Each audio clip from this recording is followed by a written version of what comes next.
വളരെ മോശം എക്സ്പീരിയൻസ് എനിക്ക് ഉണ്ടായിട്ടുണ്ട്. എന്നുവെച്ചാൽ ആരും നമ്മൾ മുഖത്ത് നോക്കി പറയത്തില്ല. നമ്മൾ ഒരിക്കലും രക്ഷപ്പെടാൻ ആഗ്രഹിക്കുന്ന നെഗറ്റീവ് സ്പ്രെഡ് ചെയ്യുന്ന റിലേറ്റീവ്സ് നമ്മുടെ കുടുംബത്തിന്റെ എല്ലാവരുടെ കുടുംബത്തിലും കാണും. സ്റ്റിൽ ഇങ്ങനെ ഒരു റിസൾട്ട് വന്നതുകൊണ്ട് തന്നെ എനിക്ക് അവരുടെ മുന്നിൽ നെഞ്ചു വീഴ്ച നിൽക്കാനായിട്ട് ഓപ്പർച്യൂണിറ്റിയാണ് ഉണ്ടായിരിക്കുന്നത്. നിങ്ങളൊരു CSEB ആസ്പിറന്റ് ആണെന്നുണ്ടെങ്കിൽ നിർബന്ധമായിട്ടും കണ്ടിരിക്കേണ്ട സ്റ്റോറിയാണ് കിച്ചുവിന്റെ. ഒപ്പിടുന്നവരെ പഠിക്കുക എന്നാണ് നമ്മൾ ഇതുവരെ പറഞ്ഞത്. ഒപ്പിട്ട് കഴിഞ്ഞാലും പഠിച്ചുകൊണ്ടേയിരിക്കുക, അതായിരിക്കും നമ്മുടെ ഇനിയുള്ള ടാഗ്ലൈൻ.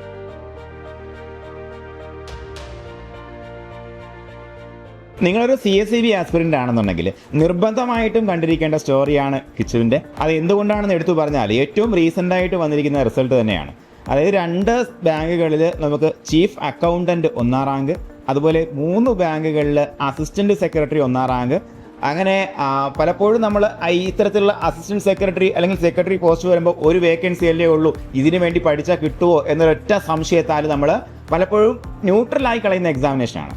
അപ്പോൾ ബാക്കി അച്ചീവ്മെൻറ്റ്, ഇത്തവണ വന്ന അച്ചീവ്മെൻ്റ് എല്ലാം കിച്ചു പറയും. കിച്ചു, ഈ ഒരു സ്ട്രീമിൽ നമുക്കിപ്പോൾ വന്നിരിക്കുന്ന റിസൾട്ട്സ് ഏറ്റവും പ്രധാനമായിട്ട് നമുക്ക് കുട്ടികൾ എടുത്തു പറയുന്ന ഈ ഒരു റിസൾട്ടാണ്. അതിനോടൊപ്പം ഉള്ള ബാക്കി റിസൾട്ട്സ് എന്തൊക്കെയാണ് കിച്ചു? ഒക്ടോബർ നവംബർ മാസത്തിൽ 3 എക്സാം നടന്നു. അല്ല, ഒക്ടോബറിൽ നടന്ന എക്സാമാണ് assistant secretary exam, chief accountant exam. അതിൽ 5 ബാങ്കിൽ 1ാം റാങ്ക് കിട്ടി. ക്ലറിക്കൽ പോസ്റ്റ് സ്പെഷ്യൽ ഗ്രേഡ് വന്നിട്ടുണ്ട്. അതിൽ 20+ ബാങ്കുകൾ ഞാൻ വെച്ചിട്ടുണ്ടായിരുന്നു. എല്ലാത്തിലും കട്ട് ഓഫിനെക്കാട്ടും മേളിൽ മാർക്കും ഉണ്ട്. എല്ലാത്തിലും ഷോർട്ട് ലിസ്റ്റ് ആയിട്ടുണ്ട്. ക്ലാസ് 2 to 7 എക്സാം നടന്നു. അതിലും 3 ബാങ്ക് വെച്ചിട്ടുണ്ട്. 3 ഷോർട്ട് ലിസ്റ്റ് ആയിട്ടുണ്ട്. ഓക്കെ, അപ്പോൾ നമുക്കിനി ഏത് വേണമെന്ന് നമ്മൾ ചൂസ് ചെയ്താൽ മാത്രമേ മതി. അപ്പോൾ നിങ്ങളുടെ അടുത്ത് ഇപ്പോൾ ഒരു കാര്യം സൂചിപ്പിക്കുകയാണ്, നമ്മൾ 1 or 2 ബാങ്കിലൊക്കെ പലപ്പോഴും നമ്മൾ വരും. നിങ്ങളുടെ പഠനത്തിന് മികവ് കൊണ്ട് തന്നെയാണ് വരുന്നത്. അപ്പോൾ അത് മാത്രം ചൂസ് ചെയ്തുകൊണ്ട് ഒരിക്കലും പഠനം നിർത്തിക്കളയരുത്, കണ്ടിന്യൂ ചെയ്യാന്നുള്ളതാണ്. അപ്പോൾ കിച്ചു, നമ്മൾ ഒരുപാട് കാലമായിട്ട് ആൻറ്റിസിപ്പേറ്റ് ചെയ്യുന്ന ഒരു കാര്യമാണത്. അപ്പോൾ കുറേ കാലമായി നമ്മൾ CSEB വേണ്ടി പഠിക്കുന്നു, പല തരത്തിൽ നമ്മളെ സ്ട്രഗിൾസ് നമ്മൾ അനുഭവിച്ചുകൊണ്ടിരിക്കുന്നു. അപ്പോൾ ആദ്യമായിട്ട് ഇതുപോലെ നമുക്ക് ആദ്യ റാങ്ക് വന്നപ്പോൾ നമ്മൾ ഈ ന്യൂസ് ആരെടുത്താണ് നമ്മൾ ഷെയർ ചെയ്യുന്നത്? അസിസ്റ്റന്റ് സെക്രട്ടറി റിസൾട്ട് വന്നത് ഞാൻ ആദ്യം വിളിച്ച് പറഞ്ഞത് എൻ്റെ അമ്മയോടാണ്. കാരണം എൻ്റെ ഈ കോഴ്സ് HDC ഒരു കോഴ്സ് സജസ്റ്റ് ചെയ്തത് എൻ്റെ അമ്മയാണ്. ഞാൻ നേരത്തെ ദുബായിലാണ് സാർ വർക്ക് ചെയ്തത്. ഞാൻ MBA ആണ് പഠിച്ചത്. MBA കഴിഞ്ഞ് നാട്ടിൽ വർക്ക് ചെയ്തു, പിന്നെ ദുബായിൽ വർക്ക് ചെയ്തു. അപ്പം ദുബായി അടുത്തപ്പോൾ ഞാൻ അമ്മയോട് പറഞ്ഞു, ഇങ്ങനെ അമ്മ എനിക്ക് പറ്റുന്നില്ല, ഹാപ്പി അല്ല, എനിക്ക് നാട്ടിലൊരു പരിപാടി നോക്കാം, പരിപാടി സെറ്റ് ആയില്ലെങ്കിൽ ഞാൻ തിരിച്ച് ദുബായിൽ വന്നോളാം എന്ന് പറഞ്ഞു. അപ്പോൾ അമ്മ പറഞ്ഞു, അമ്മ എൻ്റെ കൂടെ തന്നെ നിന്നു, എന്നെ മോട്ടിവേറ്റ് ചെയ്തു. നീ ഇഷ്ടമുള്ള പരിപാടി ചെയ്തോ, നീ നാട്ടിൽ വന്ന്, എന്നിട്ട് നിനക്ക് പറ്റിയില്ല നീ പോയിക്കൊള്ളാൻ പറഞ്ഞു. കാരണം നാട്ടിൽ ചെന്നപ്പോൾ എൻ്റെ അമ്മയാണ് എന്നോട് പറഞ്ഞത്, എങ്ങനെ ഒരു കോഴ്സ് ഉണ്ടോ, നീ പോയി നോക്ക്, എനിക്ക് പറ്റുമെങ്കിലും നാട്ടിൽ ടെസ്റ്റ് ചെയ്ത് എന്നിട്ട് നീ കിട്ടുമെന്ന് നോക്കാൻ പറഞ്ഞു. ഈ എൻ്റെ ലൈഫ് ലോങ് എൻ്റെ ഇത്രയും നാളും അമ്മയാണ് സപ്പോർട്ട് ചെയ്തത്. അമ്മ ഒരു ടീച്ചറായിരുന്നു. അമ്മ എനിക്കും എൻ്റെ ബ്രദറുണ്ട്, ബ്രദറിന് വേണ്ടിയാണ് ആ ഒരു ജോലി കളഞ്ഞ് ഞങ്ങൾ നോക്കാൻ വേണ്ടി റിസൈൻ ഇട്ടിട്ട് പഠിപ്പിച്ചത്. എല്ലാം എൻ്റെ അമ്മയാണ് തുടക്കം മുതലേ ചെയ്തു തന്നത്. സോ ആ ഒരു ന്യൂസ് ആദ്യം ഷെയർ ചെയ്യേണ്ട ആൾ എൻ്റെ അമ്മയോടാണെന്ന് എനിക്ക് പേഴ്സണലി ഫീൽ ചെയ്തു. ആ സമയത്ത് അമ്മ താഴെ ഉണ്ടായിരുന്നു, അമ്മയെ വിളിച്ച് അറിയിച്ചു. സോ അമ്മയെ ഹാപ്പി ആയിരുന്നു, ഞാൻ എക്സ്ട്രീംലി ഹാപ്പി ആയിരുന്നു സാർ. ഓക്കെ, അപ്പോൾ വളരെ വലിയൊരു ജേണിയാണ്. ലൈക്ക് നമ്മൾ ഒരു BCom കഴിഞ്ഞിട്ട് MBA എടുക്കുക, MBA എടുത്തതിന് ശേഷം നമ്മൾ വിദേശ രാജ്യത്തിൽ അത്യാവശ്യം മികച്ച ഓപ്പർച്യൂണിറ്റിയിലോട്ട് ജോലി പ്രവേശിക്കുക. അപ്പോൾ പലപ്പോഴും നമ്മൾ ആ ഒരു മേഖലയിൽ സ്റ്റിക്ക് ഓണായി പോകും. പക്ഷേ എന്താണ് ഇങ്ങോട്ട് നാട്ടിലോട്ട് തിരിച്ചു വലിച്ച ഒരു ഘടകം? സാർ, ഞാൻ നാട്ടിൽ തന്നെ എനിക്ക് കണ്ടിന്യൂ ചെയ്യണമെന്ന് ആഗ്രഹം ഉണ്ടായിരുന്നു പഠിക്കുന്ന സമയത്ത് തന്നെ. അപ്പോൾ എനിക്ക് 4th സെമസ്റ്ററിൽ പ്ലേസ്മെന്റ് കിട്ടി MBA പഠിക്കുമ്പോൾ തന്നെ. അങ്ങനെ കൊച്ചിയിൽ പോയി വർക്ക് ചെയ്തു. പിന്നെ പേരൻസ് ദുബായിലായിരുന്നു, എൻ്റെ ബ്രദർ ദുബായിലായിരുന്നു. അങ്ങനെ അവർ വിളിച്ചതുകൊണ്ടാണ് ഞാൻ പോയത്. അപ്പോഴും എനിക്ക് നാട്ടിൽ തന്നെ നിൽക്കണമെന്നായിരുന്നു ആഗ്രഹം. അങ്ങനെ ആഗ്രഹം വീട്ടിൽ പറഞ്ഞപ്പോൾ അവർ സപ്പോർട്ട് ചെയ്തു. അങ്ങനെയാണ് സാർ വന്നത് നാട്ടിൽ. അപ്പോൾ അതിന് മെച്ചപ്പെട്ടൊരു ഓപ്പർച്യൂണിറ്റി ആയിട്ട് മാറി CSEB അല്ലേ? അതായത് നമ്മൾ വിദേശ രാജ്യത്താണെന്നുണ്ടെങ്കിൽ മറ്റേത് മേഖലയിലൊക്കെ നിൽക്കുകയാണെന്ന് നാട്ടിൽ നിൽക്കുകയാണെന്നുണ്ടെങ്കിൽ ഒരു സർക്കാർ ജോലിക്ക് തുല്യം ആയിട്ട് നിൽക്കുന്ന ഒരു ഓപ്പർച്യൂണിറ്റിയാണ് CSEB. അത്രയും മികച്ച പാക്കേജുകളാണ് നമുക്ക് ഈ ഒരു മേഖലയിലുള്ളത്. ഓക്കെ, അപ്പോൾ നമ്മളെല്ലാവരും ജീവിക്കുന്നത് കേരളത്തിലാണ് അല്ലേ? കേരളത്തിൽ ജീവിക്കുമ്പോൾ ഒരു പ്രത്യേകതയുണ്ട്. നമുക്ക് വേണ്ടി ജീവിക്കണം, നമ്മുടെ വീട്ടുകാർക്ക് വേണ്ടി ജീവിക്കണം, നാട്ടുകാർക്ക് വേണ്ടി ജീവിക്കണം അല്ലേ? എല്ലാവർക്കും വേണ്ടി ജീവിക്കേണ്ടവരുണ്ട്. അപ്പോൾ മോനെ, നമ്മളൊരു നല്ലൊരു ജോലി വിട്ടിട്ട് പഠിക്കാൻ വേണ്ടി വന്നപ്പോഴത്തേക്ക് ഉണ്ടായ ഒരു എക്സ്പീരിയൻസ് എന്തൊക്കെയായിരുന്നു? വളരെ മോശം എക്സ്പീരിയൻസ് എനിക്ക് ഉണ്ടായിട്ടുണ്ട്. എന്നുവെച്ചാൽ ആരും നമ്മൾ മുഖത്ത് നോക്കി പറയത്തില്ല. അവന് ഒരു പുച്ഛഭാവമായിരുന്നു. എൻ്റെ ഒരു മെയിൻ റിലേറ്റീവ് എനിക്ക് ഈ റിസൾട്ട് വരുന്നതിന് 2 ദിവസം മുന്നേ വരെ അമ്മയെ സ്ഥിരം വിളിക്കാൻ, റിസൾട്ട് വന്നതിന് ശേഷം പുള്ളിക്കാരുടെ അനക്കം പോലും ഇല്ല. സോ അങ്ങനെയുണ്ട്. നമ്മൾ ഒരിക്കലും രക്ഷപ്പെടാൻ ആഗ്രഹിക്കുന്ന നെഗറ്റീവ് സ്പ്രെഡ് ചെയ്യുന്ന റിലേറ്റീവ്സ് നമ്മുടെ കുടുംബത്തിന്റെ എല്ലാവരുടെ കുടുംബത്തിലും കാണും, എൻ്റെ കുടുംബത്തിലും ഉണ്ട്. ബട്ട് സ്റ്റിൽ ഇങ്ങനെ ഒരു റിസൾട്ട് വന്നതുകൊണ്ട് തന്നെ എനിക്ക് അവരുടെ മുന്നിൽ നെഞ്ചു വീഴ്ച നിൽക്കാനായിട്ട് ഓപ്പർച്യൂണിറ്റിയാണ് ഉണ്ടായിരിക്കുന്നത്. അപ്പോൾ അങ്ങനെയുള്ളവരെയൊക്കെ നമ്മൾ എന്ത് ചെയ്യുക? നമ്മൾ കണ്ടില്ലാന്ന് നടിക്കുക. അത് മാത്രം എല്ലാ കുട്ടികളുടെയും പ്രശ്നങ്ങളിൽ ഒന്നാണ് ഇത്. അപ്പോൾ അങ്ങനെയുള്ള ഒരുപാട് ആൾക്കാരുണ്ടാവും, നാട്ടുകാർ, വീട്ടുകാർ, ചിലപ്പോൾ നമ്മൾ സ്വന്തം കുടുംബത്തിലുള്ള ആൾക്കാർ. അപ്പം ചോദിക്കുമ്പോൾ നമുക്ക് തോന്നും അയ്യോ നമ്മളുടെ സ്നേഹം കൊണ്ടാണെന്ന് ആദ്യമൊക്കെ തോന്നും. അല്ല, നിങ്ങൾ അതിനകത്ത് നെഗറ്റീവ് എടുക്കാതിരിക്കുക. Kindly stay away from all of the stuff. അത് മാത്രമാണ് പറയാനുള്ളത്. HDC കഴിഞ്ഞു. HDC കഴിഞ്ഞതിന് ശേഷം കുറച്ച് കാലം CSV പ്രിപ്പറേഷൻ. അതിനിടയിൽ സഹകാരിയിലേക്ക് എത്തുന്നത് എങ്ങനെയാണ്? ആദ്യം ഞാൻ HDC കഴിഞ്ഞാൽ ഞാൻ കരുനാഗപ്പള്ളിയിലെ ഒരു കോച്ചിങ് സെന്ററിലാണ് പഠിച്ചത്. എനിക്ക് വീട്ടിൽ നിന്ന് ഒരു ദൂരക്കോളം ഉണ്ടായിരുന്നു. അപ്പോൾ ഈ സഹകാരി ന്യൂസ് നമ്മളൊന്നും കാണുന്നുണ്ട്, ഫേസ്ബുക്കിലായാലും ഇൻസ്റ്റയിലായാലും. അപ്പം കണ്ടപ്പോൾ എനിക്കൊരു ഓൺലൈൻ ബാച്ചിൽ ജോയിൻ ചെയ്താൽ കൊള്ളാമെന്ന് തോന്നി. അങ്ങനെ ഞാൻ ഗരുഡ ബാച്ചിലായിരുന്നു ജോയിൻ ചെയ്തത്. അപ്പോൾ ആ സമയത്ത് ഒരു എക്സാം ഞാൻ എഴുതിയിരുന്നു.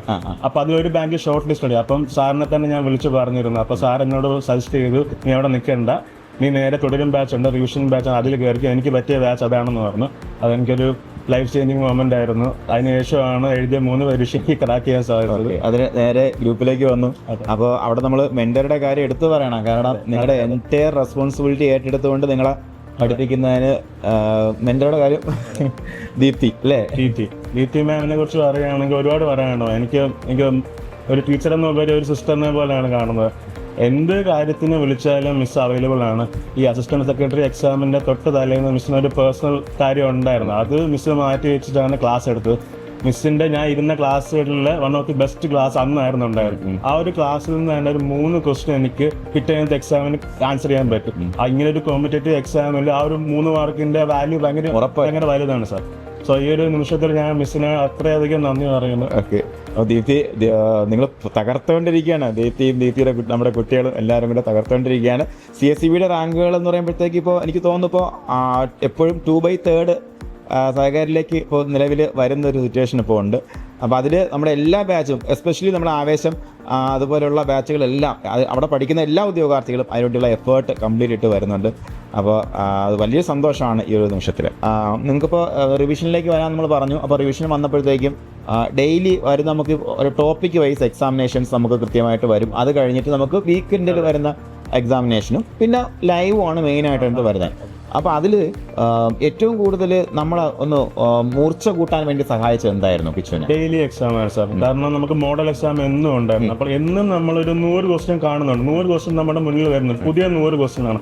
അപ്പം നമ്മൾ അത് എക്സാം എഴുതുമ്പോൾ തന്നെ റാങ്ക് ലിസ്റ്റ് നോക്കും. അപ്പോൾ ചില എക്സാമിൽ നമ്മൾ 10 താഴെ വരുമ്പോൾ തന്നെ നമുക്കൊരു കോൺഫിഡൻസ് കിട്ടും. നമ്മളെ കൊണ്ട് പറ്റുന്ന പരിപാടിയായിരുന്നു നമുക്ക് തോന്നും, നമുക്ക് പേഴ്സണലി തോന്നും. ചിലതിൽ നമ്മൾ ഫസ്റ്റ് റാങ്ക് വരെ വന്നു. അപ്പം നമ്മുടെ കോൺഫിഡൻസ് പിന്നെയും കൂടും. പ്ലസ് വീക്ക്ലി എക്സാംസ് ഉണ്ട്, മെന്റേഴ്സ് ലൈവ് ഉണ്ട്. മെന്റേഴ്സ് ലൈവ് എന്ന് പറയുമ്പോൾ എനിക്ക് ഏറ്റവും ഞാൻ ലാക്ക് ചെയ്തിരുന്ന ബാങ്കിങ് ആയിരുന്നു. എനിക്ക് മാർക്ക് കുറയുന്ന ബാങ്കിങ് ആയിരുന്നു. മോഹൻ സാറിനെ കുറിച്ച് എത്ര പറഞ്ഞാൽ മതിയാകത്തില്ല. സാർ അടിപൊളി സാറാണ്. സാർ എന്ത് കാര്യം അപ്ഡേഷൻസ് ബാങ്കിങ് സെക്ടറിൽ വന്നാലും അതാത് ലൈവിൽ സാർ ഇത് പറയും. അതുകൊണ്ട് തന്നെ ബാങ്കിങ്ങിന്റെ മാർക്ക് കൂട്ടാനും എനിക്ക് സഹകരിക്കുന്ന ഒരുപാട് രീതിയിൽ ഹെൽപ്പ് ചെയ്തിട്ടുണ്ട് എനിക്ക്. അപ്പോൾ അത്തരത്തിൽ ആ ഒരു ഫൈനൽ ടച്ച് അല്ലേ, ഫൈനൽ ടച്ച് നമുക്ക് അതുകൊണ്ടാണ് നമുക്ക് എല്ലാ ബാങ്കിലേക്കും വരാൻ പറ്റുന്ന ഒരു സാഹചര്യം ഉണ്ടാകുന്നത്.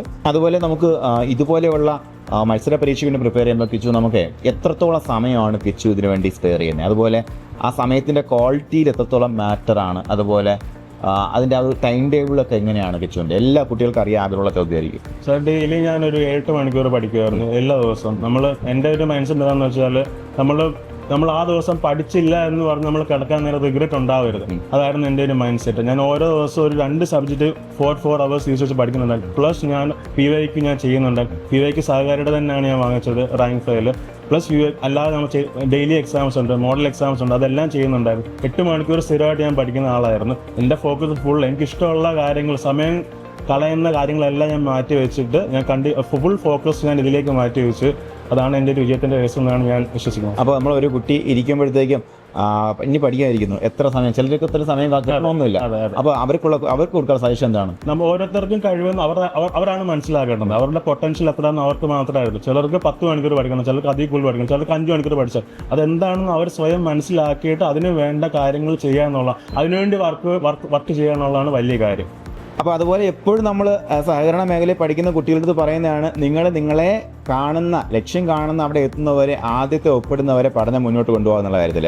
അപ്പോൾ ഇത്രയും റാങ്കുകളിൽ വന്നിട്ടും ഇപ്പോഴും പഠിക്കുന്നുണ്ടോ? പഠിക്കുന്നുണ്ട് സാർ. ഞാൻ JCA നോക്കുന്നുണ്ട്, KS കാർഡ് നോക്കുന്നുണ്ട്, സഹകാരി തന്നെയാണ് നോക്കുന്നത്. നമുക്ക് ഓപ്പർച്യൂണിറ്റീസ് ഇഷ്ടം പോലെ ഉണ്ട്. നമ്മുടെ ഡ്രീം ജോബിൽ എത്തുന്നവരെ പഠിച്ചുകൊണ്ടിരിക്കുക എന്നുള്ളതാണ് ഏറ്റവും വലിയ കാര്യം. അപ്പോൾ ആദ്യത്തെ ഒപ്പിടുന്നവരെ പഠിക്കുക, ഒപ്പിട്ട് കഴിഞ്ഞാലും പഠിച്ചുകൊണ്ടേയിരിക്കുക. ഒപ്പിടുന്നവരെ പഠിക്കുക എന്നാണ് നമ്മൾ ഇതുവരെ പറഞ്ഞത്. ഒപ്പിട്ട് കഴിഞ്ഞാലും പഠിച്ചുകൊണ്ടേയിരിക്കുക, അതായിരിക്കും നമ്മുടെ ഇനിയുള്ള ടാഗ്ലൈൻ. അപ്പോൾ ആ ടാഗ്ലൈൻ എല്ലാവരും ഉറച്ച് വിശ്വസിക്കുക.